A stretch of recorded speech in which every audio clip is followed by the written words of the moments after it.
Just lay it on. Do you know David regularly, like he'll find like a little notepad or post-it notes or something, a pen, and he'll just start scrawling.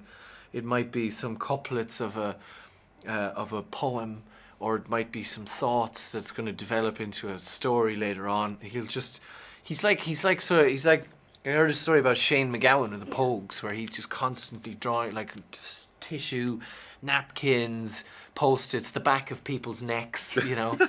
And David has that. It's really beautiful. He sort of graffitis things. Do you ever like write little notes to the other cast members? He just draws us pictures. Robert is probably the most, the best storyteller I've came across. He can tell. Oh, that's not too bad. He can. It's not gonna be that bad.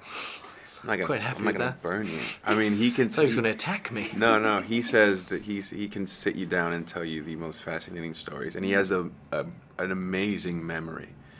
You remember names and moments and dates, you know, and he can paint a picture. There's lots of very, very interesting elements mishmashing in there, and that's from the very odd, very twisted mind of Gerard Way.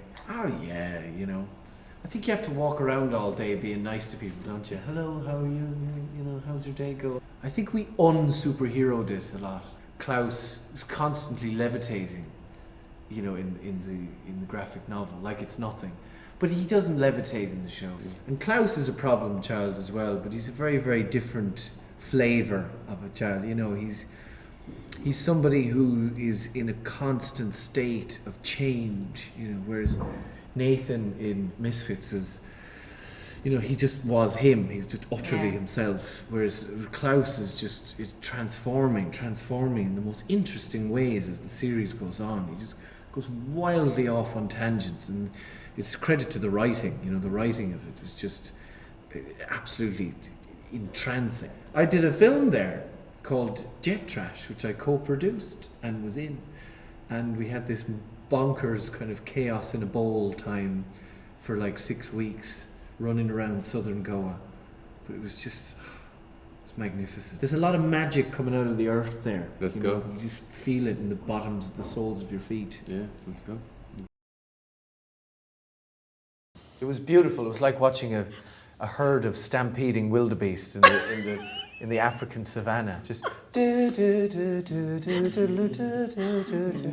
seeing Cameron just jogging in slow motion over a meadow. I was also wearing a ball gown. He lost those in the struggle. That I bought back in 1971. He tackled me on the street. He held me down and he put my face in the gutter and was like, if you don't come back to my studio, I'm going to find you, take your phone out and find all your family contacts and then send them a really horrible email, listeners. A terrible email. An email that would get me in so much trouble with my family. When you're 29 and 30, you start to notice tiny little changes with your body, just in the same way when you were 13 and a half to 14, perhaps 15 if you were me, right? Is that how I'm perceived in the world, a naughty actor? In the world of my brain, I think you are. Good, you know. It's nice to have a bit of naughtiness veneer out there. And, you know, it's hard to fill flirting with flight attendants. It's hard to stretch that out to 60 hours. I kept a piece of jewellery, which I don't want to say what it is, because that might give something away. You just apply your energy, instinct, whatever you want to call it, to something and see if it sticks. If it doesn't, you move on. You know what I mean? That's why you got to get choosy about what you do. Anyway, I was really bored and depressed and frustrated, right, when I was doing it. Hello guys, Robert Sheehan here saying vote yes for gay equality in Ireland and the rest of the world, because let's face it, if you vote no, you're saying that gay people shouldn't have the same rights as straight people and you're basically homophobic. So vote yes. Because it just seems so needless to deny people, you know, a bit of love in their lives. Yeah. So what harm does it do for anybody who wants to get married to anybody? As long as they're happy, just let them on. That's why the world confuses me a lot, because you have people who stand in the way of those things, and you just think, just stop wasting your breath, you know? A weird society that's gathered itself together after total apocalyptic dismay. And I'm a little cowardly twit who works in the British Museum. And you're perceived as a dazzling, ravishing pop star from Hackney. It's a famous graphic novel by Gerard Way, lead singer of Chemical Romance. You know, he used to be a DC cartoonist before he was a rock star. Oh, I didn't know this. Here's the story for you. Tell me. When I was 19, I had a one-way ticket to Crete from Ireland because I was like, I'm just gonna go over there and fucking work and have a blast and you know, meet chicks and you know. So my friend Patrick from Mayo, God bless him, I love him so much. When we first meet Klaus, he's wearing these ridiculous leather pants that have a sort of a kind of a lacing all the way outside, which goes, you know, right up to the naked side of my bum bum. Coaxes you more towards the creative because you do a comedy job or whatever. You know, you work an hour or two every evening, you know, but you do an amazingly fucking charming, cool thing that feeds people's souls. There are things about me that separate me from the typical rom-com, classic fall-in-love type movie. You tell me you never met someone that at least swept you off your feet a bit? Oh, I did, man. Yeah. I mean, to be honest with you, Sophia Butella and she's a lovely actress she was my girlfriend for nearly 4 years. But we were broken up for most of last year. But we were together for, I suppose, 3.5 years all in all. And that still hurts, man, that we couldn't have made it work, in all truth. What I mean is, when I have no stimuli, I get sort of a bit lonely and depressed. You constantly either seek company, seek it out, or create the artifice of company by playing like a radio show, you know, or like a podcast you like or whatever, you know, for fucking until you can relax and go to sleep. I'm not a huge musical person. I've seen a few as of late in London, I was telling you about. But Donna's were way better in Stratford. Seriously, way higher quality. You know that guy Henry VIII in The Tudors? Interesting, beautiful, different, charismatic, dangerous young actor. And he was your...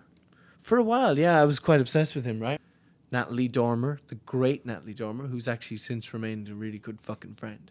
She's awesome. Shirley Henderson came bustling down and she went past me and she stopped and she looked at me and she was just like, and I was like, I thought you were absolutely fabulous in the fucking show, which she was. Oh my God, she just blew everyone's minds. And she was like, I think you're fucking fabulous as well, right? I was like, thank you. And I believe that if I play my cards right and I do the right thing, I am one of those guys. I think so. Yes. Definitely. I've got the ability, you know. I've got the flaws, baby. I work on them every day. Dave, you've gone straight to the top of the wank list. I've been masturbating into your face, your paused face, for the past 6 weeks. They have a little awkward, romantic, and hopefully hilarious encounter. Yeah. The Academy was always supposed to feel like warm and inviting, but chilly in terms of Reginald Hargreaves. But the house itself was supposed to have this kind of lovely familial warmth to it. You do see a softer side. There's, I believe in episode 2, you do see a lot softer side because Nathan's family life is explored and a new and mysterious character comes back who claims to be his brother. And he's a wonderful young man from Tullamore called Sam Keeley. We love Sam. Sam's amazing. We love you, Sam. We love you, Sam. We miss you. And, yes, and so through the domestic violence, there's a softer side. I want to ask you about your pretty little brooch that you're wearing on the front. Thank you so much, fellas. Thank you very much. Appreciate it. Thank you, my dear. So what is your idea of a good time, since you're speaking to good times? Being on the beach in Goa. Yeah, I like that. Yeah. Yeah. What Is there a beach on Goa? Yes. It's Oh, yeah. Then we're going. Then we're. beach. Then that sounds like a great time to me. We were in the infinity pool sipping a gin and tonic last night. That was quite a good time in our little speedos.